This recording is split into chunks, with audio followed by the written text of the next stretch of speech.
Game Soup with Kayla and Chloe. It's a game design podcast where we throw ideas in a pot and see what's cooking. I'm Kayla Dice, and Chloe, what time do you call this, young lady? It's only 10 minutes past when we're meant to record. Okay. Some would say that. Some might suggest it's 24 hours and 10 minutes after we were meant to record. Yesterday, the day Chloe said, yep, I'm good to record, let's record then, when I asked when we'd record, sat down, waited in the room, had messaged Chloe being like, you're good to go in 5, got no reply.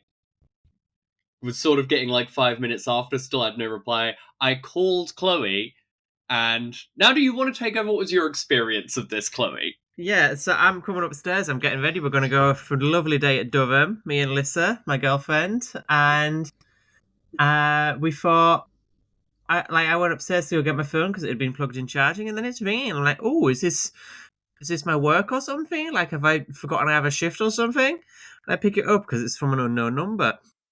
And I said, hello, this is Chloe Montgomery. And I hear on the other side, it's Kayla.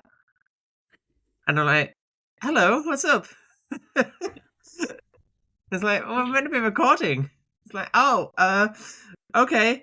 So apparently I'd agreed to record on Monday. Yeah. But this was at like 8 a.m. in the morning, like on Friday I'd agreed to do this or something. Listen, you can't expect me to remember things.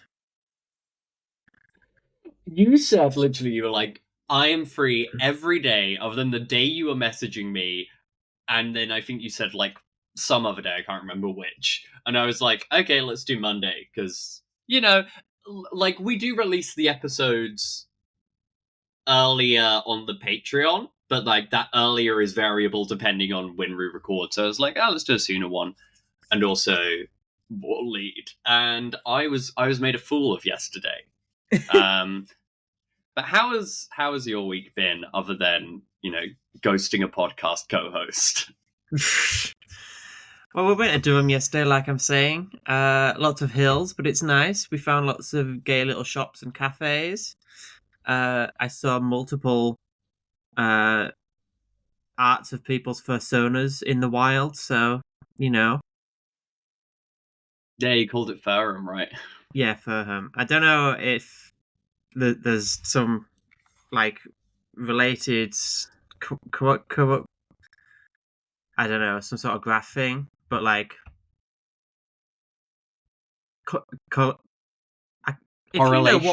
Correlation. If you know what word I'm trying to say, let me know in the comments. You got so little out. I was just like, I can't even rescue you. This is like, you can pull someone up if there's a hand above water, but if they're on the sea level, it's like I'm not going in after you. Correlation. Yeah, I don't know. I saw lots of gay people, or like clockably gay people. You know, it seems like a nice place. Too many hills for me to like be happy living there, but oof, yeah, yeah, it's not an accessible town. Let's say that. That's fair. It's like Edinburgh is one of my favorite cities. I at this point in my life could never live in Edinburgh. No, to be fair, actually, I say that like obviously hills would be difficult. I'm not planning on moving, I should say. You live on a hill, though. Yeah, I mean that's an accident. I didn't plan it that way. Yeah, but I guess it's like, if I had different setups and stuff. But also I was going to say, like, the thing that matters quite a lot where I live is that, like, you know, there are quite frequent buses, which is also true in Edinburgh. I'd be way more fucked in a comparatively flat, I don't know, suburban place with buses only every hour. I'd also hate to live in a suburban place anyway. Apologies if we have any suburbanites listening. I can't imagine anything worse. I've had a tough week. Damn, what's happened, honey? It's mainly just like loads of stuff, loads of accidents. I had like a break and I had to get some stuff repaired. I had loads of things to do. I've just had too much to do for the level of ability I have. and I've not really had the room to not try and push myself into doing it, which has Sorry, been... did you say you had a break-in? No, I said I had a break. I had something break, and I had to get it repaired. Okay. No, I did not have a break-in. I had stuff break, had to get it fixed, involved trekking about, other things. I've had a very tiring week. I feel like, though, I've not had... I don't know if I've had, like, a bad week in the fact, like, yeah, I still did some things I enjoyed. There's some stuff that made me sad, but I did some things I enjoyed. I'm trying to be reasonably positive about a week that was difficult and frustrating without just despairing about it or whatever. But now, I'm excited to be back in the kitchen with you 24 hours and 10 minutes after we said we would be.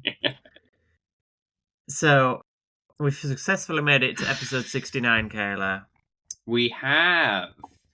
I feel we must have made a couple of jokes along the way about what we do on episode 69, and I don't think we remember any of them. Well, there was a bleat going around on Blue Sky this week about the dichotomy between how gay your game can be, where before it becomes all about tarot cards and the Princept of Venus or something. But then if it's not gay enough, then you're rolling for, like, your fighting man's racism score. Yeah, I think I saw that. So, I don't know, is there something there? Not as a game itself, I guess. I guess we could go through our own games and rate how homosexual we think they are. Listen, in Goblin Country, you can be in a polycule with yourself, so... Yeah, well, as a, I'm now a straight designer at this point in my life. Sure. Yeah, I mean, there are lots of, I don't know.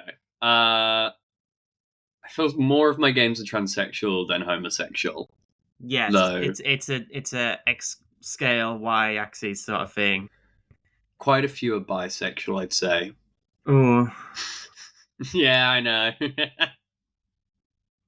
And they're bisexual like me with a straight partner. Listen, you're valid, but the council does not give you the rank of master. I feel we sometimes once joked maybe about making, like, horny versions. I feel I may have made this joke on the podcast before, but I'll repeat it for episode 69. Which is, I think it would be great to just get, like, a bunch of games that are, like, CCBY, and make, like, hacks of them which are just, like, the game name After Dark. And the rules sex is exactly... the rules text... Great Freudian slip there. Is exactly the same, but every now and then you're just mentioning that the character's, like, completely nude and you're seeing their bare butt, balls, and back. In that order. At the same time. That's a great little zine. It could be a series. People could eventually be like, I feel like you've maybe not taken the spirit of what CCBY is supposed to be.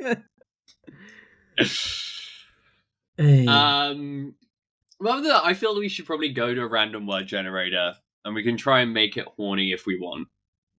Yeah, okay, right. I got my random We could word add generator. horny as the third word spice to whatever. I think we just have to go and make it horny, okay? Fair.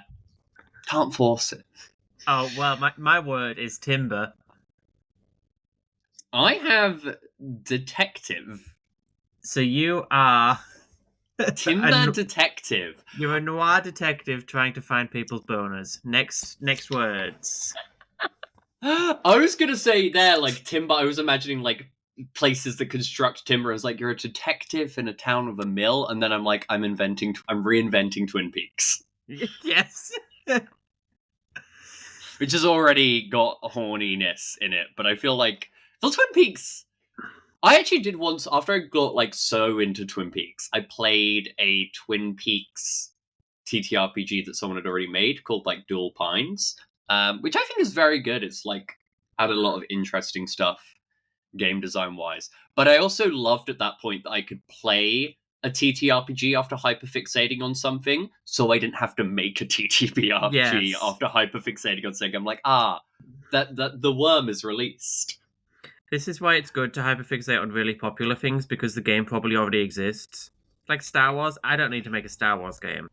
That Yeah, exists but several times over. then if I didn't hyperfixate on weird, obscure things, how would people know that I'm cool That's true. That's and true. sexy? Do you want to do more with Timber Detective, or are you saying, like, no, let's do, like, a rush of quick, horny games? Let's see if we can knock out a couple, okay? Okay. That's also a horny joke. Let's see Okay, if we my can knock next it. one is shift. My word is classify. So, okay, going with horny, instead of, thinking about, like, classify, like, spy stuff, I'm thinking about, like, classified ads, like, sort of missed connections things. So it's a game where it's a hack. No, it's not a hack. It's a game played with a Guess Who board where you have to make the missed connection. Like, you communicate by just asking missed connections and flipping people down and pairing them off. Yeah. And, like, yeah, your Who can string together the missed connections that will lead to the largest number of people in a single orgy. Your competitive orgy organizers. Orgynisers. The game is called Orgynisers. We've done it. Next game. Next. Orgy, is it with a Y? Nye. Yeah. Zers. There we are. Okay, I have relief. I ideal relief. I feel that is ultimately just I feel like we need another word for ideal relief. Topple. Topple. Okay, so I was gonna. Well, yeah. So it's a post-nut conversation game where you have a Jenga tower, like all games about relationships and shit seem to have, according to Traveling Man. And you have to like build up like, instead of like, oh, the tension between the relationship, like will they, won't they, of the Jenga tower. It's like you're building up this Jenga tower. Like, yeah, that was good. I liked it when you lifted your leg up that high, whatever. And then you put a brick on the thing. But then it's like you're building up this like, are we actually in a relationship or whatever? Or is this just casual as you build up the Jenga tower? And then it's like when it finally knocks over, you got to work out what's happening. Who's the person who's going to get the water for the other person? Yeah, I like actually a twist on this. So you assemble a whole Jenga tower, and then you just knock it over immediately, deliberately, and that's the sex you just had. Yeah. And then it's a case of you are reassembling the fallen tower, and asking, yeah, I guess questions or stuff as you do to each other, like about whatever happened, and that is representing an erection. Because then it's like when the tower is assembled, it's like you have choices there of like, okay, do you go again for a round 2, or is one of you just going to go to the bathroom, shower, and go to bed? Is one of you going to go home at this point? What do you do after you've finished building this tower? What do you do with this tower? You've just built a Jenga tower. Are you gonna actually play Jenga now? Like, yeah, maybe that's also its options. If you go for round table. 2, it's you knock it over again. Yeah, and then exactly. That's just the fun. That's the fun end of the game. You knock it over and then put it away. If one of you like decides to like fully leave here at this point, they get to knock it down rather than knocking it over together. Other things like, yeah, there's always directions of what you do with the finished assembled thing depending on what you want. This is just very much this is our most solid game. I don't think it's a game either of us would do. It feels more like a board game. I think you have to include the Jenga tower in the box. I'm not convinced you do. I would say it feels, board gamey in that I guess it's like erotic board gamey, because it's kind of like, I guess, abstracting a lot of sexual stuff while also being quite explicitly about sex. Yeah. It's called Jenga Tower, which is a metaphor for your dick. So we've done 3 fast and horny games. Do we now want to go to a more solid game that doesn't have to be horny? Because we've fulfilled our brief for episode 69. Well, my next word is couple. What's yours? Okay. I have 3 options because I've got 3 here, and I'm thinking of which one. One is very obviously me. Couple fiction. Game where you CrackXship characters and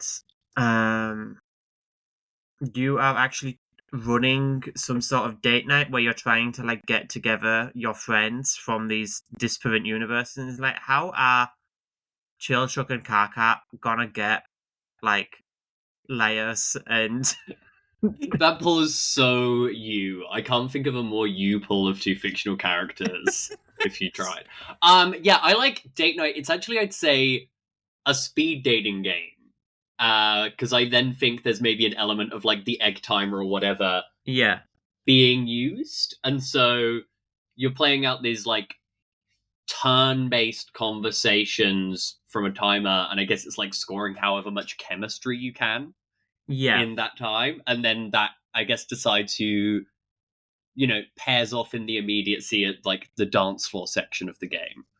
It's not quite. I think it's like still TTRPG, but in a very big like mini game compilation way. yeah. Like Okay. I think there's the speed date, the chemistry build, the dancing or night out phase.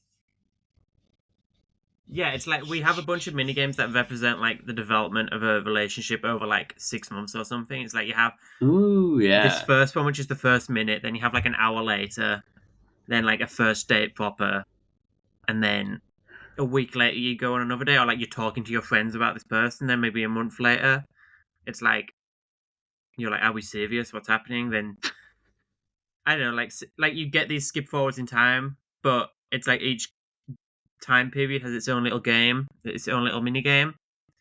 Yeah. I like that. I feel this is actually almost a mini game collection which is intended as like a expansion, like mini games people would plot into like a time skip between interstitial seasons or something. Yeah. I have an idea of where, so that's a lock on that. Yeah. I feel 4 fast and quick games. Obviously, the thing people value most from a relationship or a sexual encounter. No, I remembered an idea we messaged about briefly that we could talk about. We had after we did the James Bond thing, I think we had like an off mic conversation about like licensed games in general. Maybe you'd brought up like the Invincible one getting announced, or maybe it was something else. But I think I was talking about the thing of like really finding myself like hard to imagine being interested in ones where it's like RPGs, like licensed games of things which are singular stories really focused on characters, where I'm like, I get the idea of like the Fallout TTRPG so much more than I get the idea of like, the Invincible one, where it's like, I feel like that's about the character. Yeah, it's like Fallout as a setting. It's like, I can't think of a single other license. It's like Alien. It's like other people are in these spaceships getting fucked up by aliens. You don't have to play as the Nostromo crew. Yeah, Avatar. I get how that works. Like, there are plenty I get, and then there are some where I'm like, this just feels like odd fits because I don't know. I guess it's a thing of like a weird jump from what we were just talking about with like the fan fiction games, but like I don't always get the idea of like, oh yeah, let's play this person from this world. But then I had a thought where I think it's because I saw like just someone party one started doing a Batman actual play, which involves like deciding their version of Batman and stuff. And Yeah. I liked the idea of almost an Ultimate Marvel game where you are doing a specific new version of some, like iconic character and like deciding the version of that you get. I feel you could do this with a public domain character and make it that game. Like, I feel you could easily do a Sherlock Holmes game that is in a big way deciding what this adaptation of Sherlock Holmes that you are, making in your game as you adapt it. What are like the weird decisions you're making? And then you could probably get quite specific with like playbooks or stuff. Or you could maybe make a game where it's like the idea of doing that to things in general. And then I guess it's is a this thing a where like game in playing about it, being the showrunner for some new thing where you're trying to decide which bit of Sherlock Holmes am I going to adapt? Or is this a game where you are playing as Sherlock Holmes, but you have to work out what the world around you is like? I think it's more. I don't think it's a game about doing adaptation. I think it's the fact that playing the game is an adaptation. You are adapting a property when you play the game. So I don't think there's ever a bit where like, oh, we're pretending what is this TV show looking like or something. It's just like, yep, but what is our, because you're doing it with characters who have lots of things, it's like, yeah, I'm playing this Sherlock Holmes game, what's our Sherlock like? Rather than like, oh, what are we the executives doing? I don't think there's that extra abstracted there. I think it is abstracted layer. I think it is just you directly are playing the game. But I feel like, yeah, it could either be specific if you were using public domain characters like Winnie the Pooh or something, either, or you maybe make a game where like the intention is the players pick whatever property it is, because then it's like, oh yeah, people will use it for your Supermens and your Fasts and Furiouses. What do you think would be better? I just don't. What is the gameplay of this? Is it like, right, we've sat down, we decided we're going to adapt Fast and Furious, like, and then you have to decide, oh, I'm not playing as Vin Diesel, I'm my own guy, or Yeah, Fast and Furious is a bad example because that's not a thing with various versions or something. That's very much just a solid thing. But I guess it's a case of like, if you were like, oh yeah, we're sitting down, we're playing Batman. Okay, our Batman's Bruce Wayne. How old is this version of Bruce? What year is this set in? Who's Robin? How many Robins were there? Someone's playing as Barbara Gordon. Like, can she walk? Has she been Batgirl? Was she ever Batgirl? Will she be? Like, yeah, but the more I think about this, the more I'm like, I feel like you probably can't write a book which is intended to be that open. I feel like, yeah, you have to use public domain things, and it's like, I don't have much interest in doing this as a Sherlock Holmes game. I feel there's probably other public domain characters who'd be more interesting. Oh, let's imagine it's like you're doing I don't know, like a Frankenstein game or something. It's like, oh, okay, yep, the creature playbook has all like pick lists about how they look like and available moves that are specific to the creature that would really influence what version of the story you're telling. And like the scientist playbook has things that would kind of like twist away there, like if you're leaning in like mad scientist or like tragic hero.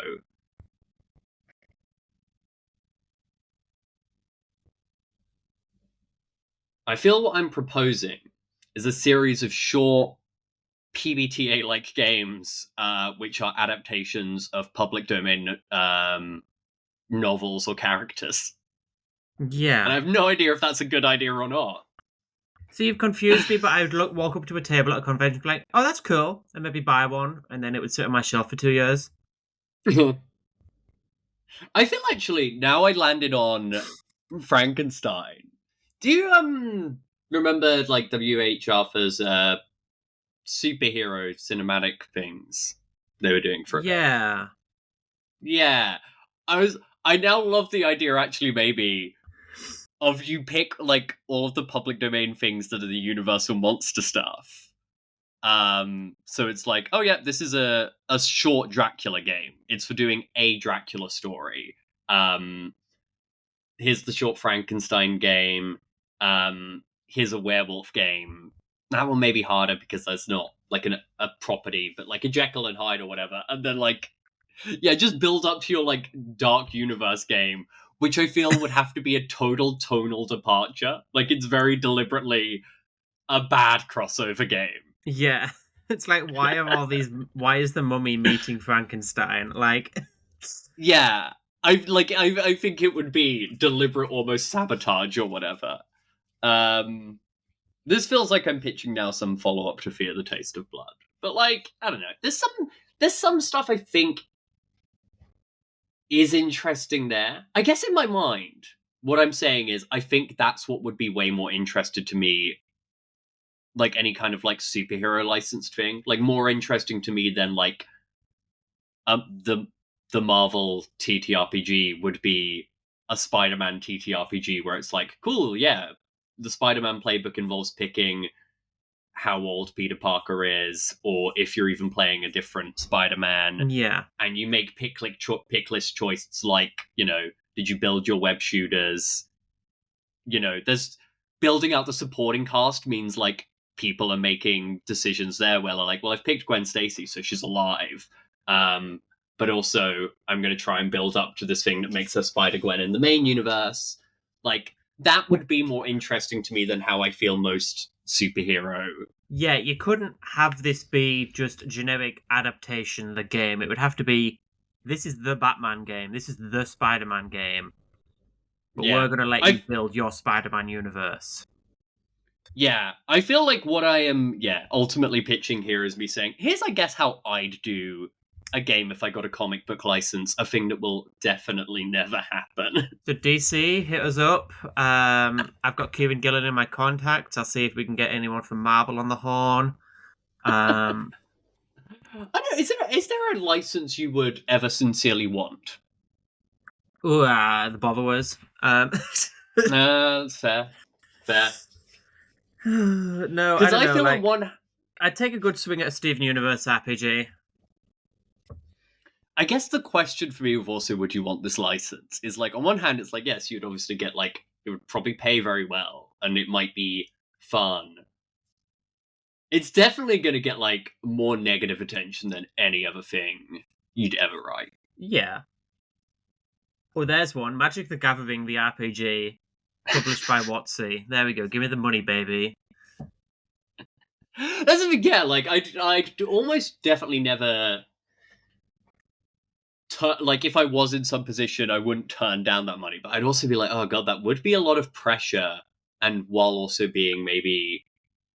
Because I feel like they do get put more into a box. But I guess in this weird scenario, a company, however big or small, has decided, yeah, instead of selling to any of the you know, small press publishers who are experienced in license game, not even small press, but like the mid-sized publishers who do a lot of licensing, I'm going to give the license to one funky transsexual. Thank you for listening to Game Soup. Thank you. Please get in touch if you own the X-Men.